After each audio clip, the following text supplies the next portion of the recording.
This video is sponsored by Squarespace. For the past month, I've been traveling in China, met a handful of old friends, talked to dozens of people. Naturally, being a nerd with no other hobbies, much of our conversations revolve around movies. Regardless of who I talked to, they all expressed the exact same three sentiments. That there was nothing interesting in the theaters, that they didn't want to go see a Chinese movie, and that they have seen Fast 10. What's up with that? It's no secret that movies like Fast and Furious, Transformers, and Jurassic World are hugely popular with the Chinese audience. In fact, many of these movies raked in more box office in China than it did in US and Canada.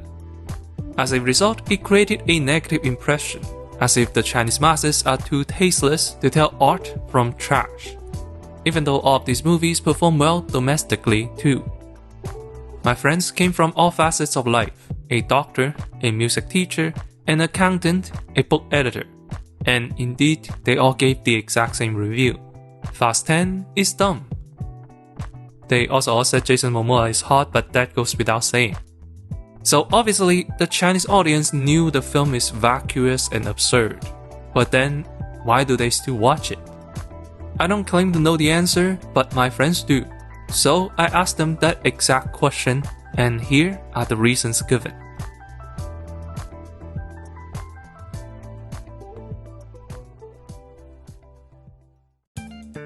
"996.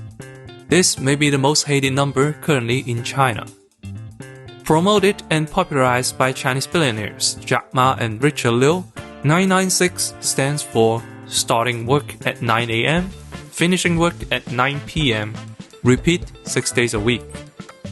If that makes you throw up a little, me too.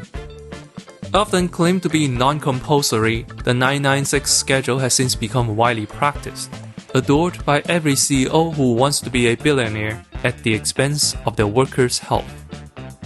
Chinese work culture is becoming extremely high pressure and competitive.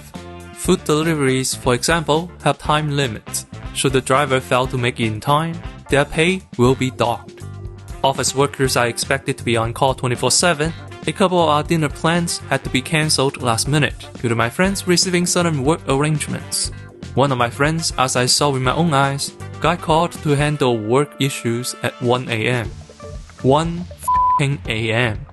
on a Saturday. In this culture, free time is invaluable. People need to relax and recharge. Among my friends, the most popular choice is food, enjoyed as a group or alone. The dishes are always on the flavorful end: spicy hot pots, spicy crayfishes, roast whole fish, kebab, and things like that. Massage is also a popular choice as well. Since everyone is an office worker, lower back pain is pretty much a constant. And of course, everyone loves movies, even if the tickets are on the pricey side. Interestingly, no one wants to go to karaoke when prompted, even though we were all singers during our teenage years. In fact, music was the reason we met each other.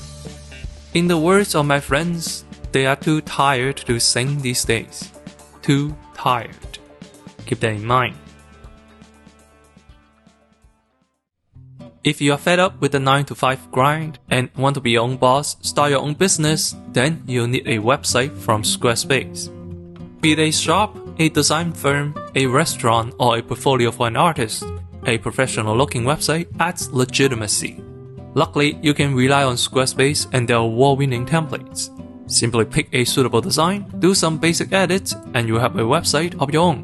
For those who want more unique customizations, check out the Help Center for extensive resources.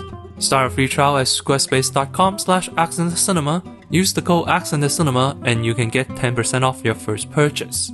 You don't need a credit card to start a free trial, and Squarespace gives you all the tools to make a website still. It's entirely risk-free, so why not give it a shot now? Need a website? Give Squarespace a try today. It is when discussing food that I noticed what my friends were looking for. They wanted something with flavors on full blast. Nuance be damned. Old school snack foods like wonton noodles and steamed buns are too unexciting for them. They want something they can feel the instant it touches their lips. In media study, there is a concept called push and pull. A book is generally considered to be a pull media. It requires active engagement, concentration, imagination. The reader has to put in the work to find entertainment. Movies, on the other hand, is usually a push media. Viewers can enjoy passively while the film does all the presentation. No art forms are exclusively push or pull, and some movies are more pushy than others. Nearly all of my friends gravitated towards push media. The pushier, the better. Being so overworked, they have no mental energy left to spend. Yes, the 9 to 9 grind exhausted them so much, they find themselves unwilling or unable to concentrate. Their means of relaxation are to do things that are entirely devoid of work.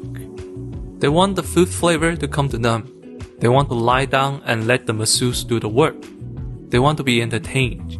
This desire makes Fast X very appealing. I watched it, and the first thing I noticed, none of the dialogues matter. Come a long way from the two of us popping gas trucks in the DR, huh? We sure did. Those were some tough times. Those were some great times. You can guess exactly what everyone is going to say. To a Chinese audience, that means no need for subtitles. Oh, and I didn't take that money. I burned it. The movie is, of course, loud in every way. From the audio to the visual, to the concept, the characters, the stunt work, the effects, the biceps. It's flavor on full blast. The plot is black and white with little ambiguity. The bad guy is bad because he wants to be bad, and the good guy is good because the movie tells you so. It is a film that doesn't require your attention. You can just sit back and let it massage your eardrums and eyeballs. And just like a massage, it stays with you for an hour or so, and then you forget about it until you want to do it again next Sunday. I once watched a TV documentary about Chinese antiques. I can't find it or remember much from it, but I do remember a small tidbit. The documentary shows dragons on porcelain, and says the dragons from the height of the Qing dynasty look fierce and stoic because China was rich and powerful at the time. Whereas the dragons from the end of the dynasty, amidst national crises, look weak and even deformed. It sounds like some feng shui bullshit, right? But then I realized what the documentary was saying. In a country where everyone can live without much material worry, artists can devote more time to honing their craft and spirituality. Culture flourishes when people are well supported. However, as China enters hyperdrive towards late-stage capitalism, instead of workers being supported, they are being exploited by billionaires Jackass and Dick. When everyone is busy with work trying to survive, their desire for art diminished. The culture becomes stagnant, and the dragons begin to lose their mystique. During my trip to China, one thing that caught me by surprise was just how packed the lottery stalls were. Everyone was playing it, including some of my friends. And they all had one goal: to quit their job tomorrow. 躺平, or laying flat, is a recent Chinese internet slang that describes a lifestyle among young Chinese workers. This lifestyle deliberately rejects the social rat race and embraces indifference towards work and life. It's a passive-aggressive rebellion against exploitation. As the meme goes, a tribe lying flat is difficult to reap, meaning you are less likely to be exploited if you don't play by the rules. It's very similar to quiet quitting here in the West, where people are equally fed up with the grind. Indeed, as everything from housing prices to movie ticket prices goes up, most people see no end in sight. This intense anxiety that they may have to spend the rest of their lives living a 996 schedule brings people to the lottery. And it may also be another reason why people crave instant gratifications from easy movies. I asked my friends what they remembered about Fast 10, and they couldn't tell me beyond the obvious. By that, I mean Jason Momoa is hot. Having seen the film myself, I honestly couldn't tell you much about the movie either. But the way the whole gang smiles when they say they don't remember anything, it's oddly therapeutic.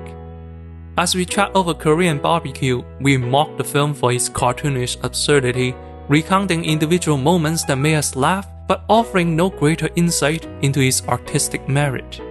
Essentially, all of us each spent 2 hours watching nothing, and then together we spent a few more hours talking about this nothing.